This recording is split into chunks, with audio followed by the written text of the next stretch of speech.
What's up, guys? Welcome back to the channel. What's up, guys? So Jai Opetaia just finished demolishing Claudio Squeo. Are we surprised? No. But sometimes in fights like these where you have one clear winner, like a guy that's clearly going to win, sometimes they don't perform to how we thought that they would. Not the case here. He looked great in there. By the way, he looked huge on there. Pause. Compared to Claudio Squeo, the size difference was immense. Pause. But credit to Squeo, he was swinging. He tried some stuff, it just wasn't working. Jai could see everything coming. The body shots were working. The long range hooks were working. The inside work was working. Like everything was going against Squeo. It was only a matter of time.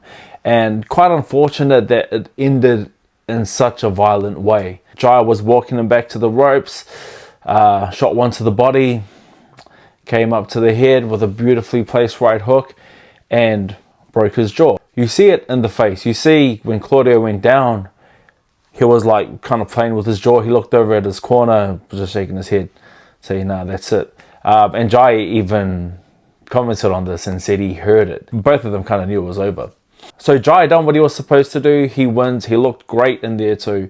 He needs someone at his level. We need Zordo Ramirez. So Zordo Ramirez is fighting on, I believe, the Jake Paul undercard.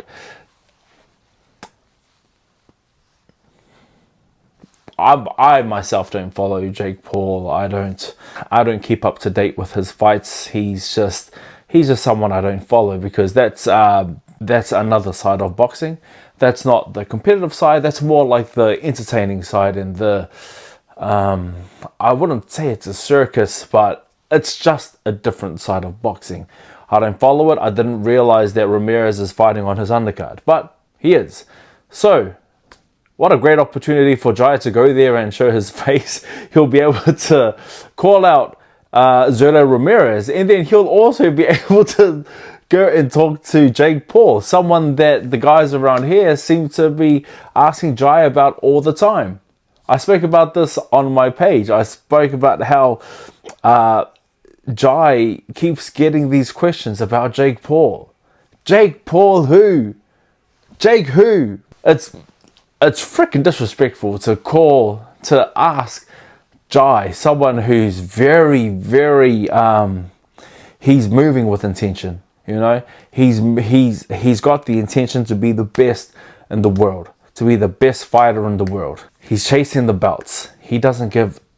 It seems like he doesn't care about anything else but the belts. And to ask him something along the lines of or anything to do with Jake Paul is just disrespectful. He's also mentioned this many times, and what's funny is that he'll get questions about it.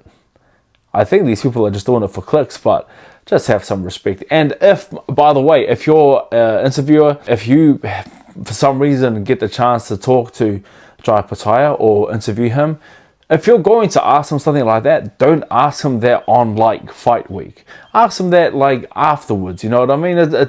Because at least he can kind of laugh about it. At the time where he got asked this, it was just before his fight. It was fight week. You know, as a fighter, when it's fight week, it's kill mode, man. You're drifting in and out of that freaking animal, you know? So don't ask him that on fight week. Anyway, are we going to see Zordo Ramirez versus Jai Opetaia? Yes, I definitely believe so. There's no signs there to worry about. Zordo Ramirez doesn't seem like a guy to dodge fights. He seems keen. His team seems keen. Jai Opetaia is all about chasing the belt, so we know that he's 100% game. Let's go. And I think this will just be great, not just for the sport, but for the cruiserweight division in itself.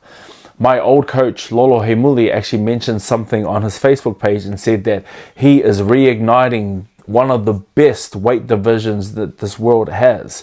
And he's right. The cruiserweight division is just a blend of the lighter guys with a lot of power, with that heavyweight power.